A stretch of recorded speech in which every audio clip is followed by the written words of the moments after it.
नमस्कार दोस्तों, my voice अल्फाज में आप सभी का बहुत बहुत स्वागत है। आइए आज सुनते हैं मालती जोशी जी द्वारा लिखी कहानी तुम मेरी राखो लाज हरी का पहला भाग। प्रतीक्षा कुछ ज्यादा ही लंबी हो चली थी। बरामदे में बैठे सब लोग ऊँघने से लगे थे।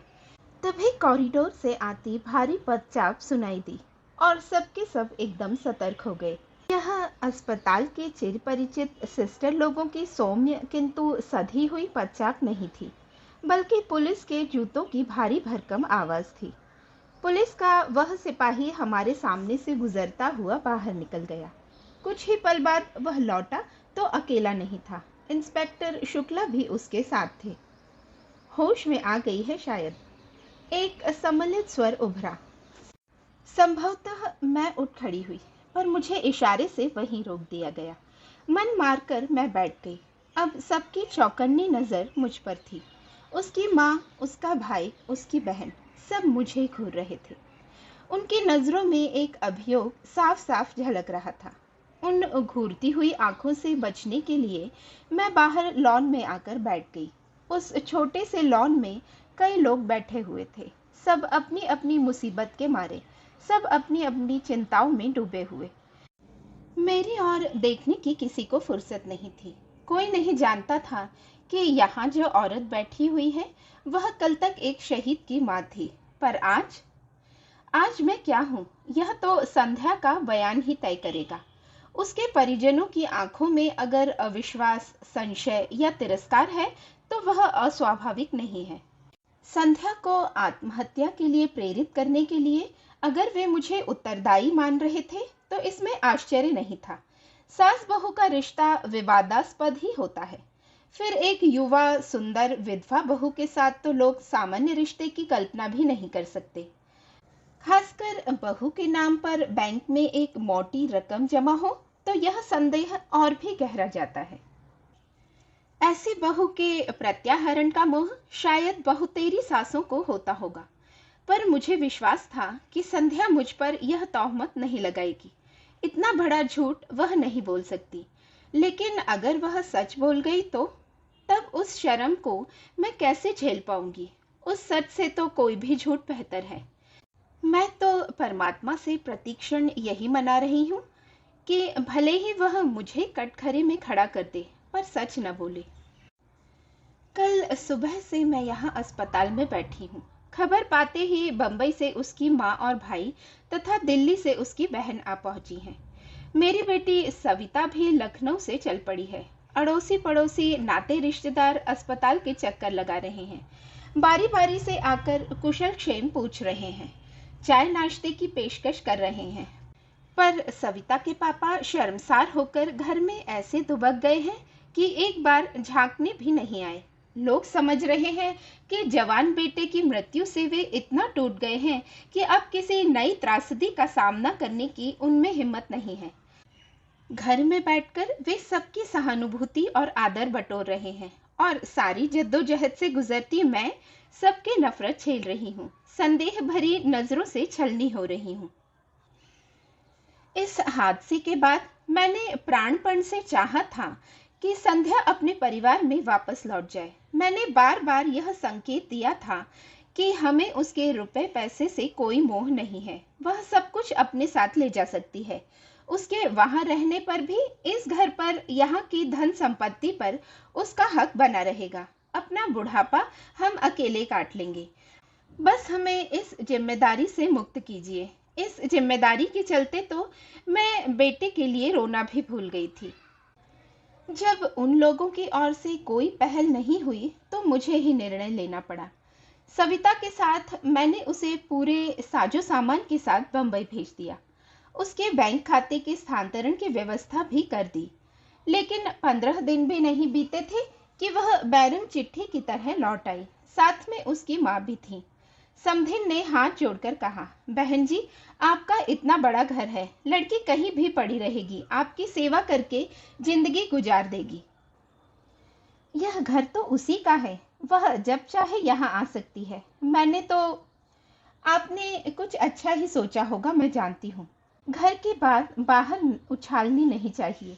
पर आप तो अपनी हैं, आपसे क्या छिपाना। इसके पिता की मृत्यु के बाद उस घर में बहू का राज हो गया। राज क्या है, पूरा रावण राज है। हम माँ बेटी ने कैसे दिन गुजारे हैं मैं जानती हूँ। इसलिए मैंने इसकी पढ़ाई भी पूरी नहीं होने दी, जल्दी शादी कर दी। सोचा था अपने घर में सुख से रहेगी, पर भाग्य में हो तब तो। उसकी शादी के खर्च को लेकर बहू जब तक ताने देती है। अब अगर वह हमेशा के लिए आ गई तो वह हमारा जीना मुश्किल कर देगी। लेकिन वहां रहने की जरूरत ही क्या है। हम लोग एक अच्छा सा फ्लैट ले लेंगे, आप उसके साथ बने रहिए, हमें भी फिक्र नहीं रहेगी। लेकिन मैं तो सब दिन बैठी नहीं रहूंगी। उसके बाद बहन, हम भी कोई अमर पट्टा लेकर नहीं आए हैं, जाना तो हमें भी है, और जितनी जल्दी चले जाएं उतना अच्छा। पर जाने से पहले उसका ठिकाना करके जाना है। अच्छा घर वर देखकर उसकी शादी कर देनी है। इतनी बड़ी पहाड़ सी जिंदगी वह अकेले कैसे काटेगी। तो बहन जी, यह काम भी आप ही कर सकती हैं। भाई साहब आपके साथ हैं, मेरे पास तो कोई साधन भी नहीं है। इसके भाई भाभी लालच में आ गए तो दूसरी शादी भी नहीं होने देंगे। जिंदगी भर उसके पैसों पर कुंडली मारकर बैठ जाएंगे। आपको अपने बेटे पर जरा भी एतबार नहीं है। बेटा अपना है तो क्या हुआ, बहू तो पराए घर से आई है। बेटा भी अब उसी की आंख से देखता है, उसी के कान से सुनता है। अपना दिल दिमाग सब उसने बीवी के पास गिरवी रख छोड़ा है। इसके बाद कुछ कहने का सवाल ही नहीं था। एक कोशिश मैंने और की थी। उसके डॉक्टर बहन के सामने भी प्रस्ताव रखा था। यूं तो वह संध्या से 10 साल बड़ी थी, पर बहन बहन ही होती है, कुछ तो लगाव होगा ही। हमारी तुलना में तो वह ज्यादा अपनी होगी। हम लोगों का साथ कितना था, कुल जमा 1.5 साल। उससे भी आधे दिन वह पति के साथ या फिर पीहर में रही थी। लेकिन उसकी बहन ने भी मेरा अनुरोध स्वीकार नहीं किया। बोली, आंटी जी, डॉक्टर हूँ मैं, दिन में 15 घंटे बाहर रहती हूँ, कभी कभार रात को भी जाना पड़ जाता है। इनका क्लिनिक घर पर ही है, कभी कोई ऊंच नीच हो गई तो मुसीबत होगी। मतलब वह कोई खतरा नहीं लेना चाहती थी। अब उसे कैसे समझाती कि इसी ऊंच नीच का तो मुझे भी डर है, इसीलिए तो मैं तुम सबकी चिरोरी कर रही हूँ। कैसे कहती कि औरत, खासकर अकेली औरत, इनकी कमजोरी है। पर अपने पति के बारे में यह सब कहना अपने आप को गाली देने जैसा है। इसीलिए तो सारी उम्र ओंठ सीकर इस दर्द को पीती रही हूँ। जानती हूँ कि जब पुरुष की नीयत खराब होती है तो जाति, उम्र, रिश्ते, सारी चीजें गौण हो जाती हैं। इसके चलते मैंने कितनी नौकरानियों को भुगता है मैं ही जानती हूँ। रिश्ते की बहनों और ननदों की मैंने मजबूरन चौकीदारी की है। पड़ोसिनों से भी कभी दुआ सलाम के आगे संबंध नहीं बढ़ने दिए। पूरी जिंदगी बहुत चौकस रही हूं मैं, घर की इज्जत पर आंच नहीं आने दी। पर अब मुझसे यह सब नहीं हो सकेगा। टूटा हुआ मन और थका हुआ शरीर लेकर मैं पराई लड़की की जिम्मेदारी कैसे संभाल पाऊंगी। मेरा मन उसी दिन कांप गया था जब शोक से बेहाल संध्या को इन्होंने अंक में भर लिया था। दुख के उस कातर घड़ी में सोचने समझने की शक्ति लुप्त हो गई थी। फिर भी वह दृश्य मेरे अवचेतन में उतर गया था। अपनी सूजी हुई आंखें लेकर सविता ने उसी क्षण मेरी ओर देखा था। पल भर को हमारी नजरें मिली थी और उसने तुरंत आगे बढ़कर संध्या को गले लगा लिया था। बेचारी लड़की अपने पापा के चरित्र के इस पहलू को जानती है, इसलिए अतिरिक्त रूप से सजग रहती है। घरेलू पार्टियों में जब पापा ज्यादा बेतकल्लुफ होने लगते थे तो वह वितृष्णा से मुंह फेर लेती थी। पापा अगर उसकी सहेलियों की चोटी खींचते, पीठ पर धौल जमाते या गाल में चिकोटी लेते तो उसका चेहरा तमतमा जाता। मुझसे अक्सर कहती, मम्मा स्कूल में आप ही आया करो, पापा बिना बात के मैम की सारी वारी की तारीफ कर देते हैं, बड़ा ऑकवर्ड लगता है। मैंने कितनी बार कहा है कि हम लोग अंग्रेज नहीं हैं। हमारे यहाँ किसी महिला के कपड़ों की तारीफ करना, हेयर स्टाइल या चूड़ी बिंदी पर कमेंट करना अच्छा नहीं समझा जाता। पर इन्होंने कभी मेरी बात नहीं मानी, उल्टे मुझ पर बिगड़ते। तुम्हारा तो दिमाग ही खराब है, हर बात का गलत मतलब निकाल लेती हो। तो संध्या का मेरे पास रहना तय हो गया। मुझे लगा जैसे मैंने अपने आंचल में अंगार भर लिए हैं। 15-20 दिन सविता को मैंने रोक लिया। वह साए की तरह संध्या के साथ बनी रहती, पर वह भी कितने दिन रहती। उसका भी घर बार था, बच्चे थे, बूढ़े सास ससुर थे। उसे तो जाना ही था। अपनी मुसीबत हमें भुगतनी ही भुगतनी थी। अपना दुख पीकर मैं बहू के घाव सहलाने में जुट गई, पर इन्होंने मुझे मौका ही नहीं दिया। उसका पूरा भार इन्होंने अपने ऊपर ले लिया। इनकी सारी दिनचर्या उसी धुरी पर घूमने लगी। सुबह शाम पेपर पढ़ना, न्यूज़ सुनना, सीरियल्स देखना, सब साथ साथ होने लगा। दोपहर में कैरम या लूडो खेला जाता, उसे ब्रिज का गेम सिखाया जाता। उसके लिए लाइब्रेरी लगवाई गई। उसके लिए नई नई कैसेट्स और सीडीज घर में आने लगी। फिर एक दिन इन्होंने घोषणा की कि वे संध्या को ड्राइविंग सिखाएंगे। मैंने कहा, देखिए, जो कुछ दिल बहलाव करना है घर में बैठकर कीजिए। बाहर 4 लोग देखेंगे तो 4 तरह की बातें करेंगे। लोगों को किसी के सुख दुख से कोई मतलब नहीं होता। वे बस बातें करना जानते हैं। लड़की नाहक बदनाम हो जाएगी। वे एकदम भड़क गए। क्या दकियानूसी सासों की तरह बात करती हो? जिंदगी भर क्या उसे घर में कैद करके रखोगी? जिंदगी भर ना सही, पर कायदे से साल 6 महीने तो घर में रहे। फिर अपनी ही बात काटकर मैंने कहा, हम लोग उसे कॉलेज में दाखिला क्यों नहीं दिलवा दें? वह अपनी छूटी हुई पढ़ाई पूरी कर लेगी। कल को अगर नौकरी करनी हो तो हाथ में ढंग की डिग्री तो होगी। नौकरी क्यों करेगी? क्या तुम्हारे घर में उसके लिए खाने को नहीं है? ओफो, नौकरी की बात तो मैंने यूं ही कह दी थी। मैं तो यह कह रही थी कि कॉलेज जाएगी, थोड़ा खुली हवा में सांस लेगी, हम उम्र लोगों के बीच रहेगी तो उसे भी अच्छा लगेगा। हम लाख कोशिश करें, उसकी उम्र के तो हो नहीं सकते ना। बल्कि मनीष की मृत्यु ने तो मुझे 10 साल और आगे लाकर पटक दिया है। लिहाजा यही तय हुआ। संध्या कॉलेज जाने लगी। उसे एमए इंग्लिश में दाखिला मिल गया। शाम को 5 से 6 तक कंप्यूटर क्लास ज्वाइन कर ली गई। दोनों जगह उसे लाने ले जाने का जिम्मा इन्होंने ले लिया। मैं कहती, उसे एक स्कूटी ले दो ना। इस उम्र में यह बेगार आप कब तक ढोएंगे? वे कहते, मुझे और काम ही क्या है, उतना ही समय कट जाता है। आने जाने से थोड़ी ड्राइविंग भी सिखा देता हूँ। 2 व्हीलर तो मैं उसे आज ले दूँ, पर कॉलेज इतनी दूर है, उसके घर लौटने तक हमारी जान सांसत में बनी रहेगी। आजकल के लड़के भी कम शरारती नहीं होते। मैं जाता हूँ तो थोड़ा रौब बना रहता है, ज़्यादा बदतमीजी नहीं करते। इन्होंने तो अपना वक्त बांध लिया था, पर मेरा समय काटे नहीं कटता था। 3 प्राणियों के परिवार में मैं एकदम अकेली पड़ गई थी। गृहस्थी से मन उचट गया था, फिर भी उसे ढोना पड़ रहा था। भूख प्यास गायब हो गई थी, फिर भी दोनों वक्त रसोई में सिर देना पड़ता था। जिस दिन भी थोड़ी कोर कसर रह जाती, वे फौरन कहते, हम लोग तो बूढ़े प्राणी हैं, खिचड़ी खाकर भी जी लेंगे, पर इस लड़की का तो कुछ ख्याल करो, वह तो अपने मुंह से कुछ कहने से रही। 3-4 महीने बाद सविता फिर एक बार चली आई। लाख ससुराल में थी, पर उसका मन तो यहीं अटका हुआ था। जानती थी कि भाई की मृत्यु के बाद मम्मी पापा कितने अकेले पड़ गए हैं। आते ही बोली, मम्मा, तुम्हें क्या हो गया है? बीमार हो क्या? इन 4 महीनों में तो तुम आधी भी नहीं रह गई हो। मैंने सूखी हंसी हंसकर कहा, अब इस जन्म में तो मैं मुटाने से रही। तुम्हारा भाई मुझे जिंदगी भर का रोग दे गया है।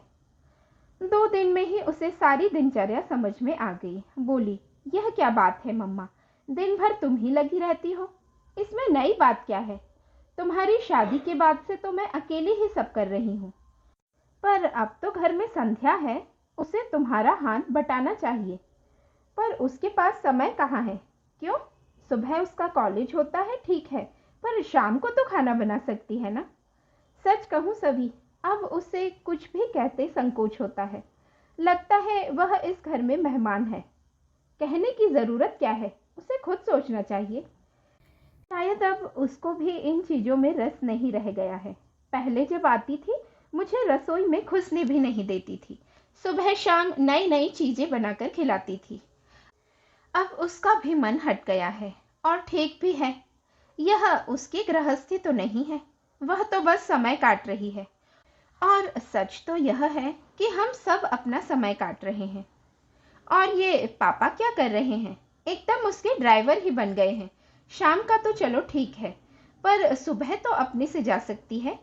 ना हो तो उसे एक स्कूटर ले दो। यह बात तुम उन्हीं से कहना। और सचमुच इस बार वह डरी नहीं, सवाल कर ही डाला। बोली, पापा, हमें तो याद नहीं आता कि आपने हमें कभी कॉलेज छोड़ा हो या लेने आए हो। अब तो जैसे आपने ड्यूटी ही लगा ली है। इन्होंने एक बार घूरकर मेरी ओर देखा, फिर कहा, बेटा, जब तुम पढ़ती थी तब न मेरे पास समय था न गाड़ी थी। अब तो मेरे पास समय ही समय है। मैं तुम्हारी माँ की तरह चौबीसों घंटे एक ठाकुर जी के सामने ध्यान लगाकर नहीं बैठ सकता। मुझे भगवान से नफरत हो गई है। सारे व्रत अनुष्ठानों पर से मेरा विश्वास उठ गया है, इसलिए मैं अपनी शांति कहीं और खोजता हूँ। एक बात और सवी, तुम्हारी अपनी एक भरी पूरी दुनिया है और यह लड़की बिल्कुल अकेली है। मैं उसका अकेलापन बांटने की कोशिश करता हूँ और उसका तो एक बहाना है।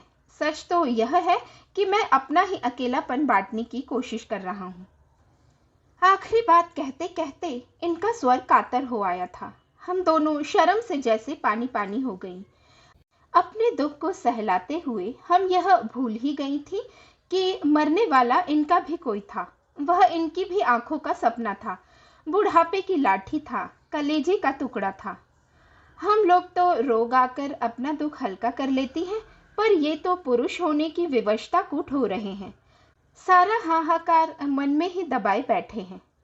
उस अश्रुसिक्त बेला में मैंने इनके सारे अपराध क्षमा कर दिए। नवंबर में नेहा की शादी निकल आई। इकलौती ननंद की इकलौती बेटी की शादी थी। अपना सारा शौक समेटकर हमें भात की तैयारी में जुट जाना पड़ा। जब पहली बार खरीदारी के लिए निकली तो लगा जैसे युगों के बाद घर की चार दीवारी से बाहर आई हूँ। संध्या और उसके पापा तो इस बहाने से रोज ही बाहर जा रहे थे, पर मैं साल भर से घर में कैद होकर रह गई थी। मंदिर तक जाने का मन नहीं होता था। शादी से 8 दिन पहले कृष्णा भात मांगने आई थी तो साथ में पीले चावल भी लाई थी। निमंत्रण देते हुए बोली, अभी आप लोगों को पूरे 4 दिन तक वहीं आकर रहना है। 17 को लेडीज संगीत में आओगी तो 20 को बेटे की विदा के बाद ही लौटना। शादी में तो खैर आना ही है कृष्णा, पर संगीत वंगीत में मैं नहीं आ सकूंगी। क्यों? क्या करूं? कहीं जाने का मन ही नहीं होता। तुम विश्वास नहीं करोगी, पिछले साल सवा साल में हम लोगों ने एक भी शादी अटेंड नहीं की है। अब यह घर की शादी है, इसीलिए तो कह रही हूँ। तुम नहीं जाती हो तो भैया भी नहीं जा पाते हैं। ऐसा कब तक चलेगा? जीना है तो जिंदगी की कुछ शर्तें भी तो माननी होंगी। इसलिए आग्रह कर रही हूँ कि तुम आओगी और सारे कार्यक्रम अटेंड करोगी।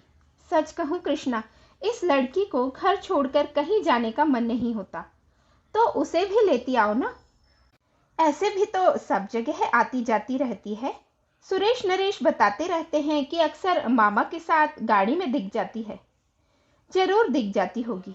सुबह कॉलेज जाती है, शाम को कंप्यूटर क्लास जाती है। लाने ले जाने की ड्यूटी इनकी है। अब क्या करें? इतनी बड़ी जिंदगी उसके सामने है, कुछ ना कुछ तो करना ही पड़ेगा। हम लोग तो सब दिन बैठे नहीं रहेंगे। हाँ खैर वो तो ठीक है, कृष्णा ने जैसे उकता कर कहा, पर तुम्हें संगीत में जरूर आना है, नहीं तो मैं भात नहीं लूंगी, कह देती हूँ। और बहू को भी ले आना, उसका भी मन बहल जाएगा। तुम जरा अपने से कह देती।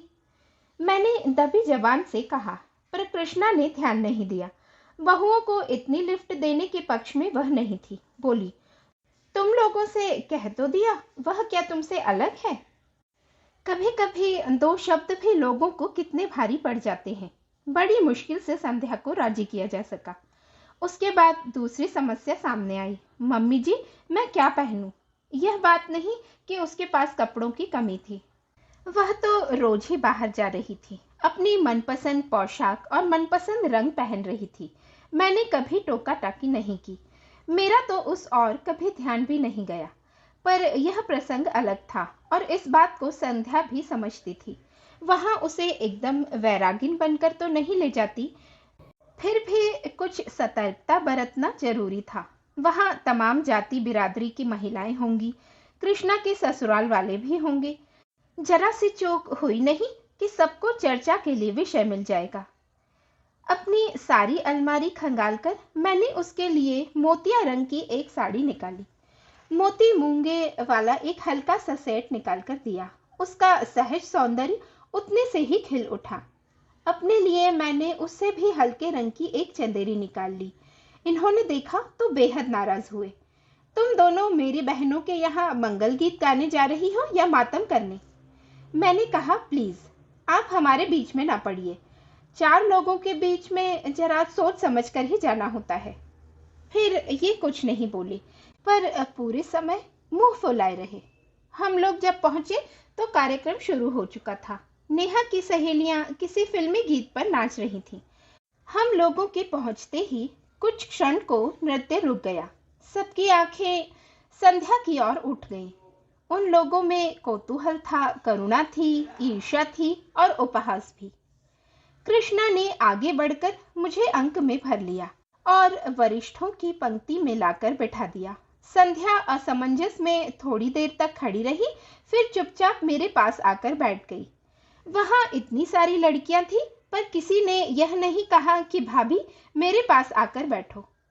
कृष्णा की दोनों बहुओं ने उससे बात भी नहीं की और नेहा तो मानो दूसरी दुनिया में विचर रही थी। उसकी सगाई के दिन संध्या ने ही उसे तैयार किया था, पर आज उसे हेलो कहने तक की फुर्सत नहीं थी। मुझे एक और प्रसंग याद आया। मनीष की शादी के 2 महीने बाद ही नरेश की शादी हुई थी। उस समय संध्या नई नवेली दुल्हन थी, पर सबके अनुरोध पर वह इतना अच्छा नाची थी कि मेरा कलेजा गज भर का हो गया था और आज जैसे वह उस बिरादरी से बहिष्कृत हो गई थी। करीब 9 बजे के आसपास इन्होंने मुझे बुलाया। बोले, ये गाना बजाना तो शायद 12 बजे तक चलेगा, मैं निकलता हूँ। सुरेश या नरेश कोई तुम लोगों को छोड़ देगा। आपका खाना पुरुषों की पंगत हो चुकी है, अब तुम लोग आराम से खाती पीती रहना। तभी देखा संध्या मेरे पीछे आकर खड़ी हो गई है। धीरे से बोली, मम्मी जी मैं भी पापा के साथ चली जाऊं? एक क्षण मन में दुविधा सी हुई, पर मैंने देखा उसकी आंखें एकदम डबडबाई सी थीं। लगता था अब बरसी कि तब बरसी। जाओ, मैंने कहा और वे दोनों चले गए। वापस आकर बैठी तो कृष्णा की ननद ने पूछा, बहुरानी चली गई? हाँ, मैंने कहा और अनायास मेरा आक्रोश फूट पड़ा। बैठकर करती भी क्या? ना उसे मेहंदी रचानी थी, ना महावर लगाना था, ना गाना गवाना था, ना ठुमके लगाने थे। जिसके लिए आई थी वह अपने में ही मगन है। उसने भाभी की और झांका भी नहीं। सुरेश नरेश की बहुएं उससे ऐसे छिटक रही थी जैसे छू जाएंगी तो कोई अनर्थ हो जाएगा। इतनी लड़कियां हैं यहाँ पर, किसी ने पास बैठने तक के लिए उसे नहीं कहा। बेचारी बड़ी बूढ़ियों के बीच बैठी रही। वह तो आने के लिए कतई तैयार नहीं थी। मैं ही जबरदस्ती लिवा लाई और अब पछता रही हूँ। नाहक उसके घाव हरे कर दिए। और यह सब कहते हुए मैं पता नहीं कब सुबकने लगी। घाव संध्या के ही नहीं, मेरे भी हरे हो गए थे। मनीष की मृत्यु का यह नया पहलू अपने भयावह रूप में मेरे सामने आया था और मैं टहल गई थी। उधर कृष्णा की जिठानी भुनभुना रही थी। शादी वाले घर में रोकर अपशगुन कर रही हैं। इन्हें किसने बुला लिया? मैंने बुलाया है, कृष्णा ने अकड़कर कहा। भाभी है मेरी, नहीं आ रही थी फिर भी मैं जिद करके लाई हूँ। क्या पता था। प्लीज कृष्णा। मैंने उसका हाथ पकड़ लिया। मैं पहले ही बहुत शर्मिंदा हूँ, मुझे और शर्मिंदा मत करो। इसके बाद महफिल तो एक तरह से उखड़ ही गई थी। फिर भी खाते खिलाते 12 बज गए। उन लोगों ने शादी के लिए एक वैन ले रखी थी, उसी से सबको घर घर छोड़ा। बैल बजाते हुए सोच रही थी कि ये छूटते ही पूछेंगे इतनी जल्दी कैसे आ गई, पर मैं कुछ बताऊंगी नहीं। मुझे ही डांट पड़ेगी कि वहां तमाशा करने की क्या जरूरत थी। पर इन्होंने कुछ नहीं पूछा। दरवाजा खोलकर चुपचाप बिस्तर में चले गए। रोज 12 तक चलने वाला टीवी भी आज बंद था। कपड़े बदलते हुए देखा, इनके बाएं हाथ पर पट्टी बंधी हुई थी। मेरी पुरानी साड़ी को फाड़कर बेतरतीब सी बांधी हुई थी। यह हाथ में क्या हुआ? कट गया। कैसे? थोड़ी देर चुप रहे, फिर बोले, दरवाजे में आ गया था। दरवाजे में कैसे? इन्होंने कोई उत्तर नहीं दिया, करवट बदलकर लेट गए। ठीक तो है, जब हमें कोई तकलीफ होती है किसी की पूछताछ भी अच्छी नहीं लगती। कुछ लगाया था? डेटॉल लगाया था। इनके स्वर में बेजारी थी। बाथरूम जाते हुए देखा, खून के छींटों की एक कतार सी थी। वॉश बेसिन में भी छींटे थे। शायद पानी की धार के नीचे हाथ रखा होगा। फिर कुछ पूछने का मन हुआ, पर इनकी नाराजगी के डर से चुप रही। बाल्टी में साबुन घोलकर मैंने पूरे फर्श पर पोछा सा लगा दिया। पोछा लगाते हुए अचानक याद आया, संध्या सो गई? पता नहीं। उसने कुछ खाया कि नहीं? वहां से तो वैसी ही चली आई थी। पता नहीं, तुम ही पूछ लो। मुझे आश्चर्य हुआ। और दिन तो मुझसे ज्यादा इन्हें उसकी फिक्र रहती थी। उसकी सुख सुविधा का ध्यान मुझसे ज्यादा ये ही रखते थे। कई बार तो इस बात पर हम लोगों की झड़प भी हो जाती थी। मैंने दोबारा इनसे कुछ पूछना ठीक नहीं समझा। खुद ही उसके कमरे में चली गई। दरवाजा बंद था। संध्या सो गई क्या? मैंने आवाज लगाई, पर शब्द जैसे मेरे मुंह में ही जम गए। संध्या के दरवाजे के पास भी खून की बूंदें थी। कहानी का पहला भाग आज यहीं तक। फिर जल्द ही मिलते हैं दूसरे व अंतिम भाग के साथ। और यदि अभी तक आपने मेरे चैनल को सब्सक्राइब नहीं किया है तो प्लीज सब्सक्राइब कीजिए, लाइक कीजिए और बेल आइकन को जरूर प्रेस कीजिए, ताकि जैसे ही मैं कोई नई कहानी अपलोड करूं सबसे पहले आप तक उसका नोटिफिकेशन पहुंच जाए। तो फिर मिलते हैं किसी अच्छी सी कहानी के साथ। तब तक खुश रहिए, स्वस्थ रहिए और अच्छी अच्छी कहानियां सुनते रहिए। धन्यवाद।